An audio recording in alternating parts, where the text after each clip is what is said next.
there? Welcome back to my YouTube channel. For today's vlog na naman. Sinong mga nakamiss ng vlog na naman? Nasalita ako dyan. Sino yung mga followers ko? Welcome. Hindi na ako sa Colleen Gamer channel ay Colleen Desk Vlog na. Kasi nakakatanda ng video ko tungkol sa sukat alcohol. Diyan, sino nakakatanda? So, ngayon, I'm Colleen Vlogger. Kung dati, Blackpink yung mga binibidyo ko. Ngayon, Koromi at ano na, Bini. Favorite ko nga po pala si Koromi sa Cinnamon. Alam niyo to, yung Sanrio character Wonder Woman dyan. So, nakuha ko po dito is sino? Comment nyo muna yung gusto nyo makuha dito.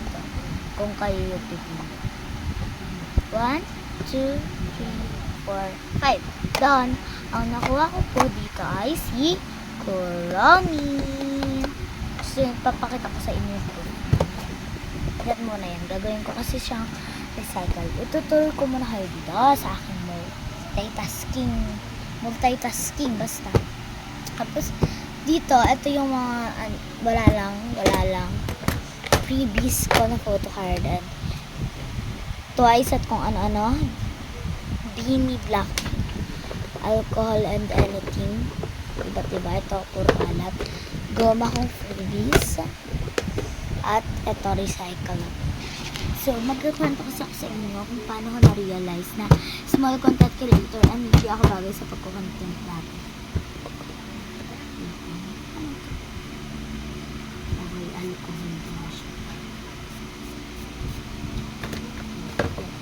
Tsaka paano ako nag-start mag-content and kung kailan ako nag-content. Hindi pa na nakaharap yung video. Yan. Dalawa yung phone ko guys. Isang Huawei, isang Oppo. Then, dito muna tayo magtuturo habang nagkukumpara. So, paano ko ba nalaman at kung paano ba ako nagsimula ng desk? Nung grade 2 kami, or grade 1, nakaklase ko, ng friend ko rin, is nagbebenta sa group namin ng mga photo card, ganyan. Tapos nun, sabi niya, mag-testing din naman daw ako. What if mag-testing din naman daw ako, ako naman daw, magbenta din naman daw ako. So, me like, oo nga, no, sige nga, testing ko lang, diba? Wala namang masama, diba, kung ita-testing ko. So then, tinesting ko siya. Nag-testing ako, ganito, ganyan. Matapos kong tinesting, doon ko na-realize na small content creator lang ako. Nag-video pa nga ako, tapos maraming bashers. Tapos na-vlog pa nga, na-ano pa nga ako nun. Na-ban yung account ko. Opo, na-ban po siya. Then dun, simula nang nainis ako sa sarili ko. Then, sinabi ko yun sa friend ko. Then, sabi niya, don't give up. Okay lang yan, support ako sa'yo. Sabi niya, ganun na. Support na siya sa akin. Huwag daw ako mag-alala. Okay lang daw yun. She's always there for me naman daw. Sabi niya, wow, she's always.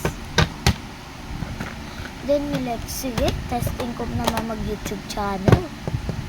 So, then, mag-YouTube channel ako. Ito nga, Colleen Gamer channel.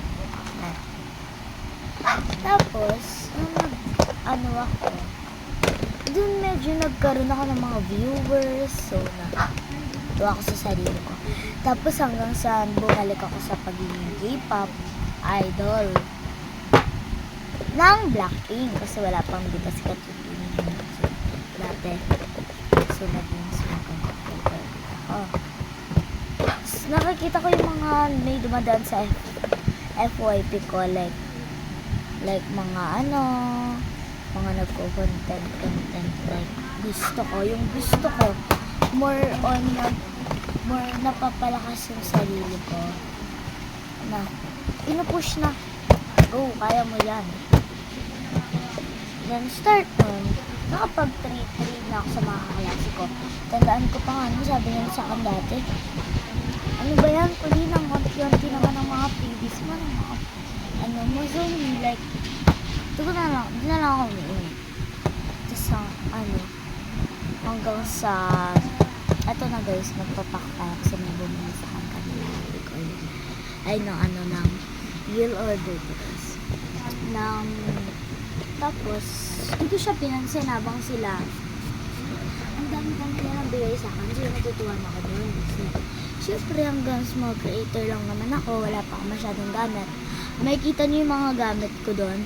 Isregalo lang sa kanya ng birthday ko. Nakita niyo yung sa last video kong content pa rin. Nakita niyo yung mga gamit ko doon. Is all pa. Tapos, hanggang sa nagpabili na ako ng ganito sa parents ko. Ako naman ako nagbabayad, gano'n. Nagpapabili lang ako sa kanila. Tapos, hanggang sa bumili sa kanya, friend ko, yan, bumili siya sa akin. So, like, sige. Like, sinuportahan niya ako, bumili siya sa akin. Hanggang sa naisip ko na, kaya ko naman bumili siya ng bumili sa akin. Tapos yung mga iba din, sinabihan niya na, uy, bili naman kayo. Colleen. That, yung iba, naka-curious, ano binibenta ko sa mga siya sa akin. So, like, tuwang-tuwa na ako dun. Kasi, yung friend ko, tinulungan pa ako makabenta ng marami. Imbis na tulungan niya yung sarili niya. Makabenta ng marami. Kasi like yung friend ko, like famous siya sa school namin. Naman siya makabenta. Sakto lang. Like, ang beauty niya. Beautiful siya. Like, OMG. Pagka tumingin ka sa kanya, parang gusto ko na nga naman pinalaman. Tapos, natutuwa din ako. Kasi, sinusuportahan niya ako kahit ganito lang ako. Mayaman siya lang sa ganito lang ako, mahirap lang. So, dahil sinuportahan niya ako, nakakabili-bili na ako nun. Nagbili-bili na ako ng mga gamit pang vlog, like alcohol sanitizer, photo card, tsaka table. Nagpabili lang ako. Nung matapos ko hanggang sa nagkaroon ako ng phone na isa. Tapos, sobrang support tip nila sa akin. Bumili sila ng bumili sa akin. So, tuwang-tuwa ako kasi that's first time na may bumili sa akin ng malaking halaga. Like, bumili yung pencil ng 50 pesos. Like that. Super happy ko na. Kasi ang laki halaga ng 50 pesos. Marami na ako mabibili doon para naman pinasad. Gusto ko naman yung binibili ko. Hindi ko siya ginagamit sa kanya. So, like, hanggang sa lumago din yung K-pop ko. So, sumikat yung Bini. Sumikat yung Bini. Kakaangat-angat pa tayo. Angat na ako, like, makakabili na ako na ito, makakabili na ako, no. Like, thank you very much, friend, no. Alam mo, super thank you na lang talaga. Sabi ko gano'n, tapos, gumagawa din naman ako ng mga DIYs. Hindi ko pa siya natanggal sa P-Corder yan kagahapon. Hanggang sa thank you, super thank you talaga, ganun yung sabi sa kanya. Tapos, binibigyan ko na rin siya ng mga gifts. Tapos, natandaan niya, nagsabi sa akin ng ang onti ng mga freebies ko daw. Then, nung nakalago na ako, binigyan ko sila. No bayad free, no exchange. Like, oh my gosh, thank you, ganyan sabi nila. Kasi, binenta daw nila, pinamigay daw nila yung kanila. Kung na yung kasalanan nyo na yun. Sabi ko sa sarili. ko na yung kasalanan. Thank you po my friend, pinalagay na ako. Ganun. Sabi ko sa sarili ko, di ko yung sirami sa kanila. Edi binash nila ako. Ang dami nilang friend nun eh. So, minsan, nagalala din ako baka i-bash ako ng mga friends niya, the vlogger. Kasi for the vlog ang mga above. For the vloggers. So, naiisip ko yung naman. Sabi ko, sarili ko. Kailangan dyan naman yung friend ko, sasupportahan niya naman ako. Like, cargo ako ng friend ko. Parang, hindi na ako takot lumaban. Kasi parang, pilit ko sa sarili ko. Meron ang papagtanggal sa akin. Hindi ko na kailangan umiyak. Kasi papagtanggal naman ako ng friend ko. Okay lang yan.